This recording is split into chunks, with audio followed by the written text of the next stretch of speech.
Bonsoir, chers amis des trois continents, et une fois encore, que Dieu vous bénisse pour le temps que vous passez avec nous. Nous sommes au 31 janvier 2021, dernier jour du mois de la nouvelle année, et c'est comme ça que l'année est en train de filer. Je lève ma voix et je veux prier que le Seigneur lui ouvre les oreilles de notre entendement, afin que nous puissions saisir les choses spirituelles. Sa parole déclare que ces mystères, il les a cachés aux sages et aux intelligents pour le révéler à ses enfants, ses petits-enfants que nous sommes. C'est pourquoi je prie que tu reçoives en ce jour la révélation de la parole de Dieu qui est égale à la transformation de ta vie. Au nom de Jésus, nous avons ainsi prié. Amen. Amen, chers amis. Aujourd'hui, par la grâce de Dieu, nous voulons voir dans la parole de Dieu le thème de la patience de Dieu. Dieu est patient simplement. Et nous allons conclure avec ça parce que nous avons eu une série de thèmes qui se rattachaient au Dieu redoutable, au Dieu puissant et redoutable pour la consécration de 2021. Le dernier jour du mois, nous voulons nous rassurer que cette compréhension de Dieu, cette compréhension des caractères de Dieu, de la nature de Dieu soit scellée et que nous puissions marcher sur cela avec victoire au nom de Jésus.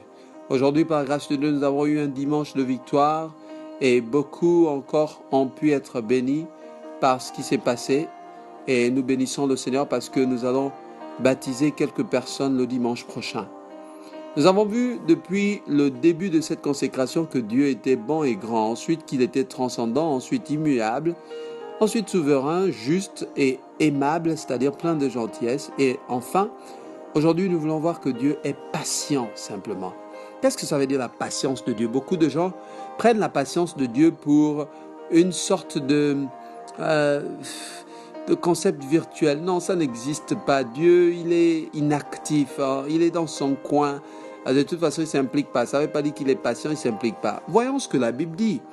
Ouvrons la Bible dans 2 Pierre chapitre 3 verset 9. Je lis la parole. Le Seigneur ne tarde pas dans l'accomplissement de la promesse comme quelques-uns le croient, mais il use de la patience envers vous, ne voulant pas qu'aucun périsse, mais voulant que tous arrivent à la repentance. Amen. Alors, le Seigneur est patient dans un sens. Sachez que depuis là, il n'est pas encore revenu. Ça veut dire qu'il est patient. Mais à part ça, chaque jour, quand il nous promet un certain nombre de choses, il est aussi patient. La parole de Dieu déclare que le Seigneur ne tarde pas dans ses promesses. Et le mot tarder ici veut dire n'est pas lent en fait dans l'accomplissement de ses promesses, comme certains le pensent. Ça veut dire que certains pensent que Dieu en fait, il est un Dieu qui vient en retard, il est peut-être inactif, il stagne peut-être, il ne fait rien, et puis il attend juste quand il veut faire des promesses, il fait non.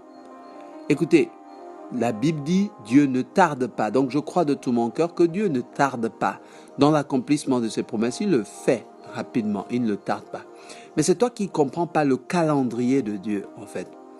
Et je veux t'amener à croire que selon la Bible, elle déclare qu'il use de la patience ou il utilise la patience envers nous, ne voulant pas qu'aucun périsse.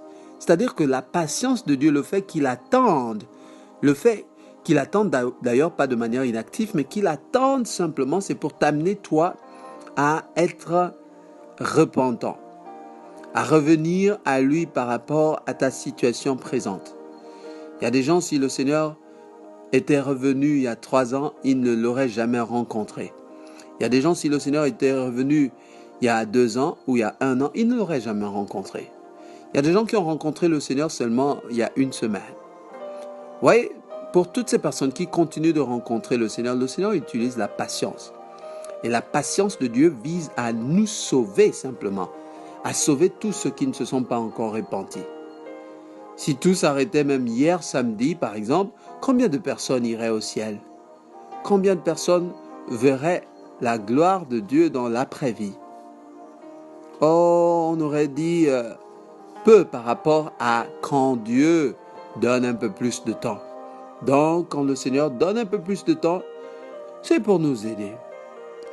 La Bible dit dans Romains 5, 6, « Car lorsque nous étions encore sans force, Christ, au temps marqué, est mort pour des impies, des incroyants, des incrédules. » Lorsque nous étions encore sans force, Christ est mort pour nous simplement. La patience de Dieu est donc liée à son timing pour nous sauver. C'est là que Christ est mort pour nous. Détrompez-vous si vous pensez que la patience de Dieu est synonyme d'inactivité. Vous savez vous-même aujourd'hui qu'un enfant dans le ventre met 9 mois avant de sortir. Le problème, c'est que puisque Dieu nous a promis un certain nombre de choses, puisqu'on pense qu'il est trop patient, il attend énormément, on veut fabriquer ces choses-là pour nous-mêmes. Et en général, ça ne marche pas. Tenez-vous bien, je posais la question aux gens ce matin, je dis, si on faisait sortir un enfant du ventre à 2 mois ou à 3 mois, ou à 4 mois, ou avant son temps, je vous dis que l'enfant ne serait pas totalement formé du ventre. Et ça serait un fiasco. Et d'ailleurs, il y a beaucoup de termes médicaux pour cela. Ça serait peut-être une fausse couche, ça serait peut-être un avortement ou quoi que ce soit. Mais personne ne serait dans la joie d'accueillir cet enfant-là parce qu'il est venu avant son temps. La nature ne nous apprend-elle pas pourquoi chaque jour, pendant qu'on marche avec Dieu, on veut les choses au micro-ondes. On veut que tout vienne rapidement. Parce qu'on se dit Dieu traîne, Dieu tarde, Dieu inactif, il stagne. Non, il est en train de bâtir le moment où il va te donner ce qu'il a prévu de te donner. Il est en train d'être patient pour que tu puisses te repentir des choses qui t'empêchent de voir sa gloire. Et une fois que tu t'es repenti, quand tu es prêt maintenant, au temps accompli, il vient pour toi. Galates 4, 4, je lis la parole de Dieu. Elle déclare, mais lorsque les temps ont été accomplis, Dieu a envoyé son Fils né d'une femme, né sous la loi, afin qu'il rachetât ceux qui étaient sous la loi, afin que nous ressuscions l'adoption. Christ est venu nous sauver pendant que les conditions étaient réunies. Oh, peut-être que chez toi, les conditions ne sont pas réunies. Vous savez, pour moi, une autre définition de la malédiction, c'est quand on reçoit une bénédiction et on n'arrive pas à la gérer, c'est-à-dire qu'on la reçoit avant notre temps. Quand on veut que Dieu nous donne ce qu'il a promis. David a reçu la promesse de Dieu dans sa vie, mais il a passé encore un peu plus de près de 17 ans avant d'accéder au trône. C'était pas comme on le pensait. Vous savez, toutes les fois où Dieu dit une chose, il y a toujours un temps de préparation. Ce temps de préparation ou de formation nous aide à nous préparer à mieux gérer ce qu'il nous donne, à mieux représenter ce qu'il nous donne comme grâce. Beaucoup des désordres que nous voyons aujourd'hui dans nos églises sont le fruit des empressements. Les gens sont pressés, ils veulent vite ceci, ils veulent vite cela. Donc vous avez transformé les pasteurs en des gangas, en des magiciens. Dieu n'est pas un magicien. Les pasteurs ne devraient pas être des magiciens. Ils ne peuvent pas vous promettre le miracle maintenant. Il y a des gens à qui on promet que la vie va changer, mais vous savez, Dieu sait qu'ils ne sont pas prêts et la vie ne change pas. Qu'est-ce qui se passe alors? Tu es venu chercher quoi? Qu'est-ce que tu attends? Tu veux quelle grâce? Tu veux quelle onction en toi? Quelle est la promesse que Dieu t'a faite? La Bible dit, attends, quand les conditions sont réunies, Dieu accomplit alors 2 merveilleuses choses dans nos vies. 2 merveilleuses choses. Il accomplit son salut dans nos vies. Il attend patiemment et quand on répond, il accomplit son salut, l'action de son esprit en nous. Et son salut apporte la transformation. Et cette transformation nous fait vivre dans la sanctification. Nos yeux sont ouverts, on voit le Seigneur, on est mature, on reçoit. Il y a des gens, s'ils reçoivent un don, par exemple, de guérison, je vous dis, ils vont se transformer en des commerçants, ils vont commencer à commercialiser le don de Dieu. Alors que ce n'est pas ce à quoi le Seigneur t'a appelé. Tu ne peux pas commercialiser le don de Dieu. Et quand tu reçois un don, ce n'est pas synonyme de maturité. Même si on a prophétisé sur toi, écoute, on a dit que tu es un homme de Dieu, tu es puissant, tu as le don de Dieu dans ta vie, ça ne veut pas dire que tu dois courir vers l'estrade pour chercher à prêcher immédiatement. Tu vas te faire du mal. Tu as besoin d'attendre patiemment que le Seigneur te donne le feu vert. Et lorsqu'il te donnera le feu vert, tu vas découvrir les délices de servir Dieu simplement. Vous savez, beaucoup, à cause de l'empressement, ont retardé même l'accès à la promesse de Dieu pour eux. Vous vous souvenez du peuple d'Israël à qui le Seigneur a promis d'entrer à la terre promise? Et la terre promise, Canaan, était à peu près à 40 jours de marche pour arriver à Canaan. Ok? Mais ils ont passé 40 ans, les amis, avant d'arriver. Vous savez pourquoi? Parce que ils étaient pressés. Quand Moïse allait à la montagne pour chercher Dieu, qu'est-ce qui s'est passé? Ils ont dit non, Moïse met trop de temps. Moïse n'a fait que 40 jours sur la montagne, c'était suffisant pour qu'eux, ils se créent une idole, un dieu, un autre dieu, un veau d'or pour commencer à l'adorer. Ah bon? Tu ne peux donc pas attendre? Si tu n'es pas patient, mon frère, tu ne peux pas servir Dieu. Si tu n'es pas patient, tu ne peux rien recevoir de Dieu. Dans tout ce que Dieu fait, il y a un temps de préparation. Vous savez, dans ma vie personnelle, j'ai toujours su depuis le départ que Dieu m'avait appelé au ministère. Mais je vous dis, ça a pris un temps fou avant que je ne puisse faire mes premiers pas de façon officielle et ouverte. Pas parce que je ne pouvais pas prêcher. J'ai des gens qui me poussaient. Non, vas-y, ouvre ceci, fais ton mystère, fais l'église et tout ça et tout. Mais ce n'était pas le temps. Il faut reconnaître qu'on a besoin de préparation dans tout ce qu'on fait. Et c'est à partir de là seulement qu'on peut voir en puissance la main de Dieu. Donc la première chose que Dieu attend lorsqu'il patiente, lorsqu'il vous exprime sa patience et vous demande d'attendre et de comprendre sa patience, c'est pour que vous répondiez à l'action du Saint-Esprit. Vous êtes dans certaines choses qui vous retiennent, et si vous pensez qu'avec ces mêmes choses, ces impréparations, vous allez embrasser en même temps les promesses de Dieu, en même temps vivre une relation heureuse avec le Seigneur, mes amis, vous êtes dans l'erreur. Vous avez besoin d'être patient, même quand vous laissez les choses du monde et vous venez au Seigneur. Le plus souvent, certaines personnes veulent substituer directement ce qu'ils n'avaient pas dans l'église. Par exemple, si tu m'écoutes, toi tu vivais dans une relation illicite avec une femme qui n'est pas ta femme. Et disons que tu as compris que c'était une relation illégitime et tu as laissé tomber la relation parce qu'elle n'a pas été légitimée de quelque manière que ce soit. Et tu t'es converti, la fille peut-être pas, elle n'a pas besoin d'entendre parler du Christ, elle ne veut pas. Et tu marches avec Dieu et tu as décidé de suivre le Seigneur. Dès tes premiers pas, tu veux trouver directement une sœur. Ça, c'est mal. Toi, ce dont tu as besoin, c'est de fortifier ta relation avec Dieu, pas avec une femme. Tu as besoin de te fortifier, d'être fort. Et quand tu es assis fort, Dieu va te donner une maturité incommensurable pour pouvoir, n'est-ce pas, choisir celle qu'il aurait mis à tes côtés, qui va t'accompagner comme une bénédiction et non comme une carie dans tes os parce que tu te serais précipité. Que Dieu ouvre les yeux de son peuple à avoir la sagesse. La deuxième chose que le Seigneur fait pendant qu'on attend ou pendant qu'il nous exprime sa patience, c'est qu'il aligne toutes les conditions externes et les circonstances, tout, il les aligne afin que lorsque la promesse qu'il nous a donnée vient, on est prêt à réussir dans celle-ci. Est-ce que le Christ a échoué son œuvre? Non, il a réussi son œuvre avec brio. Mais vous savez, il a dû attendre. Il a commencé son ministère à 30 ans.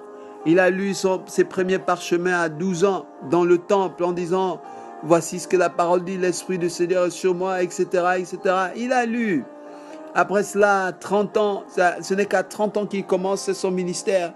Qu'est-ce qui s'est passé entre-temps? Préparation.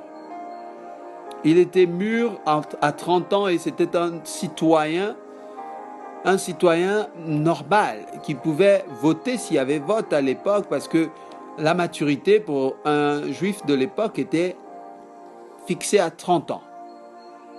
Avant 30 ans, on ne te compte pas dans le recensement, parce que tu es mineur.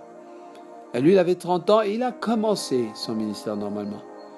Toi, tu es mineur aussi bien spirituel que physique, et tu es immature dans beaucoup de choses, mais tu veux te lancer dans les choses nobles du royaume. Tu vas te casser les dents. Tu as besoin de comprendre cela et accepter la formation, la préparation, accepter d'être patient, accepter d'attendre et voir comment le Seigneur solidifie ce qu'il dépose entre tes mains. Et il solidifie ton caractère quand tu le reçois, c'est avec honneur. Ne savez-vous pas qu'il y a des frères et des sœurs qui sont bénis avec un travail merveilleux, et c'est depuis le jour qu'ils ont commencé à travailler, eux qui étaient des chômeurs de grands chemins. Quand ils ont commencé à travailler, ils ont commencé à être irréguliers dans les activités de Dieu. Ils n'avaient plus le temps pour prier, chercher la face de Dieu, parce qu'ils sont venus, ils n'ont rien compris, ils se sont dit, on prie pour chercher que Dieu nous bénisse simplement. Ils ont refusé la préparation. Ils ont refusé. Ne refuse pas la patience de Dieu. Elle va t'aider. Elle va te transformer. Cette patience-là, c'est pour réunir toutes les conditions pour que tu réussisses dans la bénédiction que Dieu t'a déjà donnée. J'aimerais terminer en disant que nous avons tous des défis. Nous prions tous pour que Dieu nous visite dans des situations qui perdurent. Nous voulons que le Seigneur agisse dans une condition dans nos vies. Nous voulons que nos amis et nos parents rencontrent le Seigneur, par exemple. Nous y prions chaque fois. Nous prions pour que l'œuvre de Dieu avance de ville en ville et de nation en nation, que l'évangile aille. Nous prions pour que Dieu délivre les gens et suscite au milieu de nous des leaders puissants qui ne compromettent pas et qui sont une image d'un citoyen modèle et d'une influence saine dans leur nation, dans leur société. Nous voulons toutes ces bonnes choses, mais que faisons-nous en attendant? Telle est ma question. Qu'est-ce que nous faisons en attendant? Bien aimé, la Bible répond à cette question. Elle déclare dans le livre de Galates 6, 9, c'est ma dernière lecture, elle déclare « Ne nous lassons pas de faire le bien, car nous moissonnerons au temps convenable si nous ne nous relâchons pas. » Ne nous lassons pas de faire du bien. Et donc, pendant que nous en avons l'occasion, pratiquons le bien envers tous et surtout envers les frères en la foi. Voici ce que la Bible dit dans Galates 6, 9 à 10. Que Dieu te bénisse à comprendre que tu ne dois pas te fatiguer à faire de bien. Tu ne dois pas te fatiguer à donc marcher dans la foi. Tu ne dois pas te fatiguer à te retrouver dans tes groupes de croissance et apprendre et à grandir dans tes groupes de croissance. Tu ne dois pas te fatiguer. Tu dois continuer pendant que tu attends ta visitation du Seigneur. Tu dois prier tous les mercredis avec nous pendant qu'on prie. Tu dois prier pour le salut de tes parents, des membres de ta famille, même s'ils ne sont pas encore convertis. Pendant que tu attends leur conversion, tu continues de prier pour eux. Ne te lasse pas, bien-aimé, ne te fatigue pas de faire du bien. Continue de méditer un verset par jour ou un chapitre par jour. Continue de lire la Bible de façon constante et consistante dans ta vie. Ne te lasse pas, mon frère, de faire du bien. Ma sœur, ne te lasse pas de témoigner auprès de ceux qui ne connaissent pas encore le Seigneur autour de toi. Parle-leur de la part de Christ. Et pendant ce temps, le Seigneur est en train de te bénir. Mais tiens-toi bien, au temps convenable, dit la Bible, tu moissonneras. Au temps convenable, dit la Bible, tu moissonneras. Au temps convenable, dit la Bible, tu moissonneras. Si et seulement si tu ne te relâches pas. C'est ce que la Bible dit. Je parle à qui?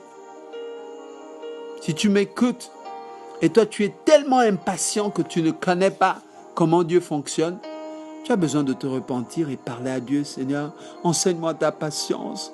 Seigneur, je veux au milieu de ta patience découvrir davantage qui tu es. pendant que j'attends, Seigneur, que tu me visites dans telle ou telle situation, moi, je veux t'honorer. Je veux continuer de faire du bien. Je veux continuer de lire la Bible, de permettre à la Bible de me transformer et me solidifier. Et lorsque tu déposes cette bénédiction, je ne vais pas me détourner de toi. Au contraire, je vais davantage te servir. Je prie que le Seigneur vous donne une patience. Je prie que le Seigneur vous exprime sa patience et que vous la compreniez de façon différente. 2021, c'est une année où vous devez comprendre les clés du Seigneur, qu'il est bon et grand, il est transcendant, immuable, il est souverain, juste, il est aimable, plein de gentillesse, mais Dieu est aussi patient. Et c'est dans sa patience qu'il est un Dieu puissant et redoutable.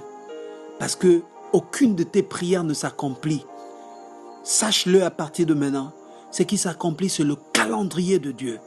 Et donc si tu pries dans le calendrier de Dieu, au temps marqué, tu ne rateras jamais ta moisson. Tu béniras le Seigneur pour cette attente, parce qu'il t'ouvrira les yeux, tu seras plus mature. Que Dieu te bénisse.